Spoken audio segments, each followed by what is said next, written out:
निकाल निकाल आणि निकाल आज डोळ्याचं पारणं पेडणारा असा सेमीफायनल सुटला होता। सर्वांचं लक्ष लागलं होतं या सेमी क्रमांक 4 मध्ये मथुर विरुद्ध वेगाचा शेवट सरजा। शेवटी फायनल निकाल दिलेला आहे।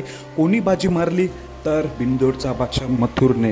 या प्रेक्षणीय सेमीच्या लढतीमध्ये मथुरने बाजी मारलेली आहे। खरं तर ही लढत सर्वांचं लक्ष वेधणारी होती। सेमी 4ची पंचांचा निकाल देखील येतपर्यंत सर्वजण वाट पाहत होते, कारण की बऱ्याच गाड्या टॉपच्या फॉल होत होत्या। त्यामुळे मथुर तर पब्लिकचा बादशाह आहे, सरळच आलाय। जेव्हा जेव्हा तो आदतमध्ये आदत वासरू घेऊन पळत असतो किंवा कमी वजनाचा वासरू घेऊन पळत असतो तेव्हा टॉपमध्येच पळत असतो आपला असा मथुर। शेवटी पंचांनी निकाल दिलेला आहे, मथुर विन। सेमी क्रमांक 4 मध्ये भावाभावाची लढत झाली।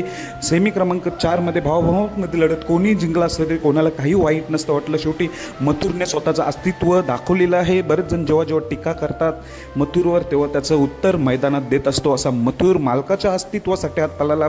आज एवढं मोठं मैदान फॉर्च्युनरचं, या फॉर्च्युनर मैदानामध्ये मथुरने आपलं अस्तित्व सिद्ध करून दाखवलं आहे। सेमीफायनल पास केलेलं आहे। फॉर्च्युनर जिंकण्यासाठी एक पाऊल थोडंसं बाकी आहे।